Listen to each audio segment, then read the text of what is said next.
month of November. We have a very special guest, Mr. Anthony Norwood. I'm going to uh, kind of give a small overview of him. I'm not going to read his bio. I will actually send it to anyone who is interested. Mr. Norwood is an Army veteran, a 21-year Army veteran, and decided that he wanted to start his own business. So he will kind of just jump right in. I'm not even going to sugarcoat it. Tony, you have the floor. Yeah. Okay. So, like you said, while on active duty, I'm retired now. I retired actually on the 1st of November was my last day. So I'm glad to be retired. Yes. But I started the company back in 2014, which is 6 years ago. Um, while on active duty. Um, so how it all started is, I was posting like workout training videos online, and then somebody just contacted me and said, "Hey, I want to train with you." So I started training with that one person, and they said, "Hey, you should be a trainer." So at first I was like, "Nah, that's not me. I want to be a personal trainer." But I ended up doing it. Went and got the formal education and all that good stuff. And next thing you know, I was freaking selling out, um, not say stadiums, but like parks for like boot camps and stuff. So I developed a huge following. The next thing you know, I started opening up facilities across the country from that following. People would hit me up and say, "Hey, man, I really like what you're doing. You should move the company out here." So what I would do, I would, test the cities out, do some market analysis to find out whether or not it's conducive of what I was doing, in those areas. So most of the times it worked out. I would expand to different cities. And while doing this on active duty, I know one of the questions that was asked to me, Deanna asked this off camera, was there any resources that I was privy to because I was active duty? If there were some, I didn't use any. I used all my own capital. I used everything from ground zero to where I am now. I use my own money, which in hindsight, looking back in retro, wrong answer. I would advise anyone going forward, do not use your own capital. All right. If you can, there are grants available. There are grants available, and also small business loan. Now, the small business loans will be difficult to get there, but they're not unattainable. You can do it, but it's gonna take some work. But anybody that I advise in the business world, please do not use your own capital. Going back to how I did it on active duty, one thing I had an issue with in the beginning was delegation. You would not be successful um, in any business, whether you're military or not, if you're not comfortable with delegation. I'm not a micromanager by no means. However, it was my baby. I created it. So I wanted to make sure it was running properly. Now, being active duty, that comes with TDYs, deployments, field time, and all kind of crap that you guys know that you go through while in the military. So I had to hire a number two, um, also people who could step in when I'm not available, which was quite often me being on the battalion then brigade staff. I was always wrapped up doing staff work. So I had to be able to delegate down to my number two in order to keep the company rolling. And keep in mind, I just came back from a deployment last year. So while I was gone those 9 months, my staff of the company, which you will have to build, they held it down while I was gone. I would check in. I would talk to my number two daily, but we will hold weekly calls just to ensure everything was going according to plan and things of that nature. But delegation and also having a strong team in place pays dividends. I talk about this on our podcast, my personal podcast as well. Some of my downfalls coming up was not, assembling a good team from the start. And that comes with growing pains. That was my first company. I didn't know any better. I was like, hey, let me hire my friend and my homies. But that didn't work out too well because some people can't separate friendship from business. So then I just, hired the right people. Now here we are today. And now we have another company as well, not just a fitness company. I also own another company that's a conglomerate of investors. So I have real estate investors, equities, forex, business coaching, all type of investment. We call it BlackSky Group. That's business number two, which I just started back in April during the pandemic. And reason that came to fruition was this is during the time they started passing out these stimulus checks. And I mean, when those stimulus checks came out, my goal was to try to put a message out as fast as possible on how to make that stimulus check work for you, whether it was, investments, savings, however you want to do it, but multiply or add onto that 1,200 that you receive from the government or more, depends how many people you got in the house, but 1,200, let's use that as a baseline. But my goal was to throw that seed out there and say, hey, this is what you want. You got 1,200. Now let's turn that 1,200 into 15 by the end of the week. And let's turn that 15 into 2 grand by the middle of next week. It's all about investing and making your money grow for you. So that's company number two, the BlackSky Group. And keep in mind, I was on active duty then, but during the pandemic, everybody's working from home. So I had plenty of time to work on this one. And then, but the BlackSky Group, we have a weekly podcast where we talk about equity trading, like stock market. We're heavy on stock market and forex trading, which we give a trade of the week every week. And based on numbers, if you listen to our podcast and you did the trade of the week, in which we talked about, you're right now at probably a 65% return on your investment right now, based on our analytical data. So those are the two companies that I've started and continuing to while on active duty. So like I said, man, it's all about building the correct team and walking in your passion. And that's one of the things I pride myself on. My passion is being able to help others, whether it's in the fitness industry or financial. That's my thing, is helping others reach their goals and their successes. And for me, if I wake up every morning able to walk in my passion. So for me, it's not work. I get compensated very well for it. However, I love what I do. So with all that being said, I know I was a little long-winded, but if you got any questions, feel free to shoot them my way. Deanna, you smiling. What you got? No, I'm sorry. Susan, what's the code to the room? 1958? I think that So, control room thing. Good night. I think so. Okay. So, I guess one of my questions is, so you mentioned not using your own capital and making sure you have a strong Right. team in place and delegating, as the first two things that you suggest. So I Well, guess. that's not to cut you off, Deanna, but that's kind of intermediate. But if you talk about inception, first thing I would say is make sure you're mentally prepared. Make sure you're on any business endeavor. Make sure you're mentally prepared, because failure is inevitable. It's gonna happen. And I'm gonna tell you, I'm gonna tell you the same thing I regurgitate on everybody else's podcast or show they have me on. People always say, "Oh, it wasn't meant to be," when they fail. Well, to me, that's the loser's anthem. People who fail always use that as an excuse. Oh, it wasn't meant to be. When somebody tells me that, I said, no, you just didn't work hard enough. You know what I'm saying? The first sign of trouble, people run. So I'm gonna tell you, if you're trying to be an entrepreneur, you're trying to grow a business, you're gonna have failures. The thing is, a failure is not the end all. The fear of failure is where we go wrong. You know what I'm saying? If you fail, that's okay. It's okay. You just use it as a lesson learned and continue to push. That's all that is. It's just a stepping stone and a lesson learned. The fear of failure is where we go wrong. But I would say that if you're just getting started. So how are you able to, what are some keys or some tricks that you use to be able to manage multiple businesses at the same time? Delegation. Like so for the what are you laughing at?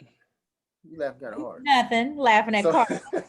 She's paying Oh, attention. I'm just waiting for So my turn because me and him can talk all day. Yes. You got to duplicate yourself. That's what I had to learn to do. When we was at Fort Campbell, I had 2 fitness centers there. And I'm getting into real estate investing too. I just acquired my first property, working on my second one. So I'm going to get with you after this, Anthony. But yes, ma'am.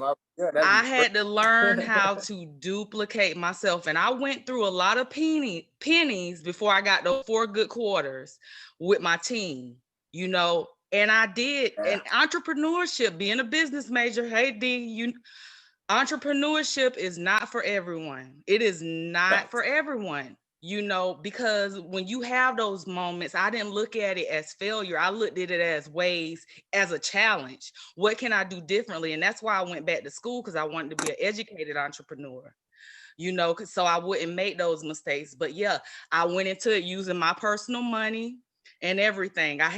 I lost a lot, you know, and I had to, and that's right, use your own capital. So I'm over here. I had to hit the mute button because I was about to do a shout run up and down the hallway. I totally get it. That's good. I like it. I like it. But yeah. So Deanna, you asked me how was I able to maintain or manage two? That was your question? Just multiple. What are not necessarily just delegation, but so like Tamara and I, as an example, Tamara and I are in a planning group, and that is one of the things that we do, and we kind of help women learn how to manage their time for the most part. How do you manage just, I guess, time management? How do you do your time management with multiple businesses? Okay, so here's another topic we always talk about: time management. I'm glad you're going down this road. I look at it like this. Okay, there's 24 hours in a day, right? We all get the same 24 hours. So you got to prioritize. It's all about prioritization. So what I do is the day. So say it's a Monday afternoon going into Monday evening. I have 6 tasks I know I need to get completed on Tuesday, and I prioritize. I weigh them. Not all tasks have the same weight. That's why you prioritize. Hey, this is the most important one. You're number one. You're gonna get done. And you know how people say, "Oh, I multitask." That's the stupidest shit on the planet. My bad. Didn't mean to say the cuss word. When you multitask, what happens is when you multitask, you miss key details. You lose attention to detail. Focus on one task at a time. That's why you prioritize them. You, I mean, you don't have to do. I do 6, but you can do 4. That's fine. You take 4 tasks. Say, okay, tomorrow's Tuesday. I have to get these 4 done in this order because this. Let's just say, hey, I got to go. Um, I got to review financials for the month. You know for a fact and if you know my history in the company, reviewing financials is my number one priority. I've been stolen from before twice. You know what I'm saying? So reviewing financials is my biggest thing. Budgeting, company budget. Okay, I got to get that done. That'd be priority 2. And I go down the line. So go into each day with a plan. Go to each day with a plan and prioritize it. And then that's what I'm saying. That's how you will manage. So if it says BlackSky Group, this has to be done for the BlackSky Group on this day. Got it. Black Stripe Fitness, this has to be done. All right. So that's how I do that, man. Is prioritization. Because the thing is, some people will tell you, well, everything's a priority. Well, no, that's not true. Because if everything's a priority, nothing is a priority. So you have to determine what is the priority for the next upcoming day. That's how I was able to manage it, and also manage my time. And then when you talk about managing time, you can't be accessible to everybody all the time. You have to make people respect your time as an entrepreneur. You just have to, right? So you take some time out of your day. Okay, from this time to this time, I'm gonna answer emails. From this time to this time, I'm gonna return phone calls. But during this block of time, I'm completing those tasks, those 4 to 6 tasks that I have for the day. So Anthony, have you gotten to the point where you've like hired like a being that you're the trainer, you have to physically train people. Do you have that person that manages and say if you have someone that doesn't pay you for your services? Because like when you go to the doctor, you don't talk to the doctor about your bill. That was something I had to do. So are you handling all of that, or have you brought someone in that you trust to be over that yet? Well, I did bring someone in, but I just fired their asses last week. But it was I had payroll, not well, payroll, budgeting, and accounting rep. Right. This person was great until I got slapped in the face with taxes. But other than that, yeah, that person handled all of that. Because one thing I would stress to entrepreneurs, man, you don't know No, everything. we don't. You just don't.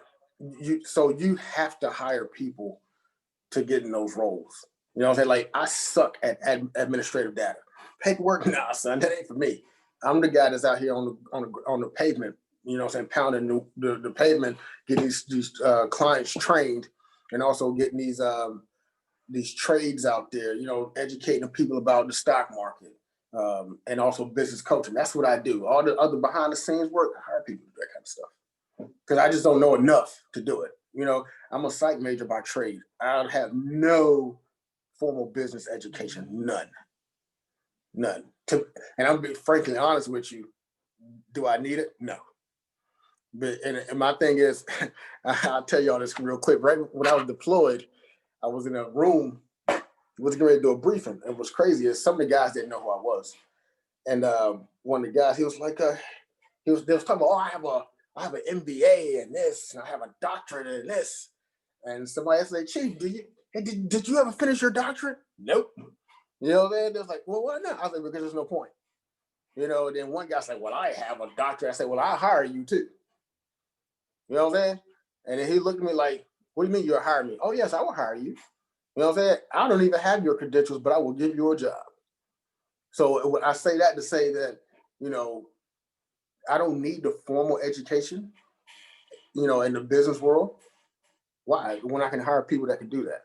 You know what I'm saying? I just got to have the drive and the passion and hire people. Here's another part. You got to hire people that share your vision.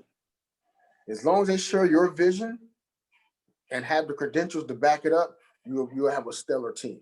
And that's where I am now. It took me a while to learn that they have to. So when I wrote my philosophy for the company, you know, if you didn't adhere or agree with it, I didn't hire you because I don't want somebody here just to do a job. I want you here to help build. You know what I'm saying? We build together as a team. There's no I. I mean, yes, I'm the face. However, I can't do this without them. You know what I'm saying? That's how that works. So that's how I move. I mean, I hire people to come in and do the things I couldn't do. So yeah. Good stuff. Good stuff. Yeah, I've contracted people to come in and they have all these degrees in kinesiology, but they couldn't get people in the door because they lack people skills. Yes. That was the Yes. problem, and I've had to let them Yeah. go, you know, and I get that they had more education than me, but they lack people skills. They couldn't connect. And so that's important too. You can get that education, but you got to have people skills too to connect. That's important. Facts. And that you man, what you said makes perfect sense, man. These guys have all these sexy credentials, but they even like, well, why can't they? Because they lack the people skills. You know what I'm saying? You have to be able to go in a room and work a whole room. You got to network. Networking is key. You have to go to a room and be able to network and talk on all levels. You know, you just have to. And I'm gonna tell you, for me, being in the Army kind of taught me that. I retired CW3 and I worked straight for a one-star general, which I briefed weekly. So I was able to talk on a general level, but then come back down and talk to those soldiers in the platoons. You know what I'm saying? It was privates. So I was able to be able to articulate at a high level and also break it down Barney style for the guys who just don't know yet. You know? So for me, that helped me out when it comes to being able to work a room and talk to anybody. Also, when I do business coaching, if I got a client that never did a business before, have no idea, but they have great passion, it's easy to coach them because I can talk them through, hey, let's start here. Okay, here's your homework. Let's go to this next, you know? So I happen to know that Danny Bell is in real estate and Miss Tamara has multiple businesses as well. So did you ladies have any questions? I know you. Yeah, I have a quick question. Hi, Anthony. This Hey, is Danny Bell. Danny So, Bell. yes, I want to know what is one mistake that you made that I guess you kind of regret? I know that in business, I mean, you make mistakes all the time and you learn from them, so they're not technically mistakes. I mean, regretful, but I guess that's my question. So my biggest mistake was hiring the wrong people in the beginning because I almost folded. I almost lost everything. Well, not per se everything, but the company. I had the wrong people in wrong positions. At one time, I didn't understand that, you know, just because they're family or friends, that they didn't, you know, they didn't know how to separate it. So they just did what they wanted to do. And in turn, my company almost folded. And then on top of that, they didn't share the same vision. They were unqualified and they didn't have the same vision. So that would be my biggest mistake, putting wrong people in the wrong places. And on top of that, I've dealt with theft um, twice. I've dealt with people not, you know, treating the clients accordingly. Like the young lady said earlier, having people skills. Being a trainer, you got to have those people skills. I don't care what your credentials say, you got to have those people skills. And we were hiring people just because they had the great credentials. But now that's a lesson learned for me. Just because they have the credentials that doesn't mean they're a right fit for the company. Gotcha. So you don't technically regret. You feel like you learned from that and you built from that and you've moved on and Yep. now you have that experience and you know how to hire the right people and stuff like that, right? Absolutely. Okay. Absolutely. That's awesome. Okay, Yep. thank you. Yep. Hi, this is Tamara, and the question that I have, and if you answer this, I apologize, I've joined a little late. But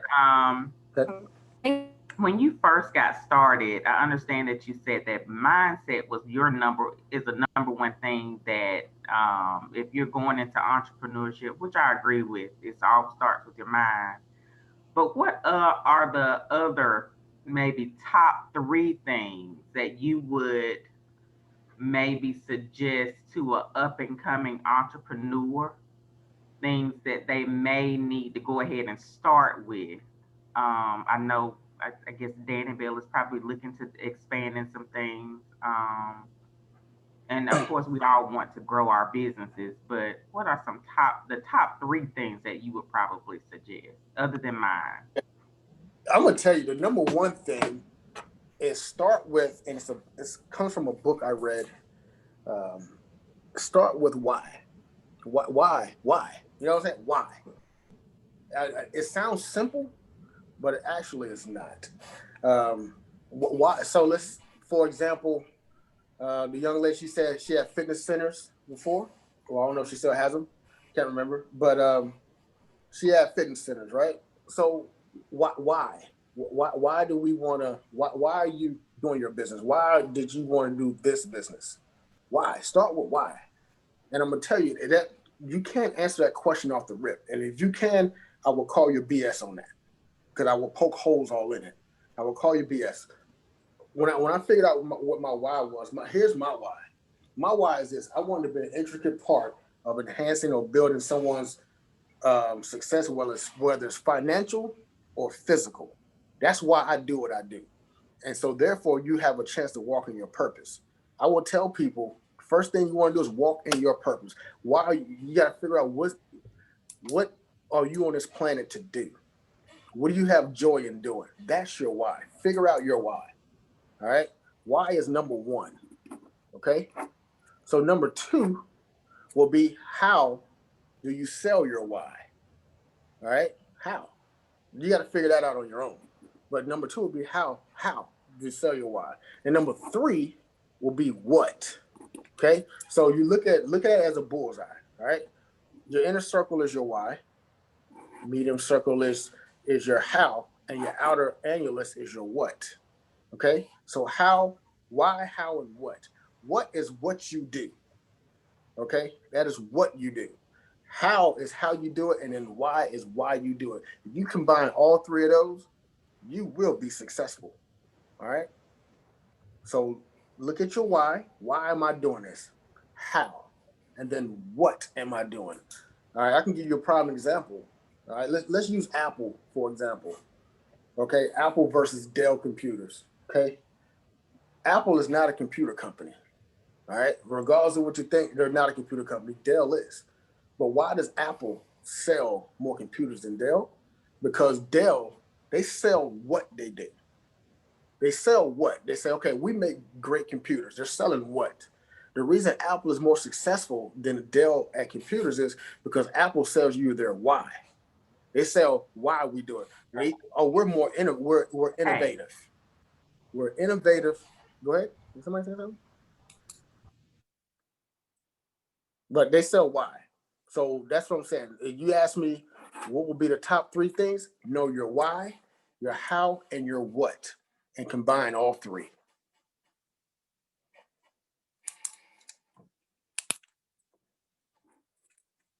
Thank you for answering that question. Mm-hmm. Yes, ma'am. Well, I definitely took some notes. I know Tony said he wanted to keep it only at about 30 minutes, so we won't keep him for too long because he is definitely a busy man. Does anyone have any last thoughts or questions or anything? I'm gonna stop the recording.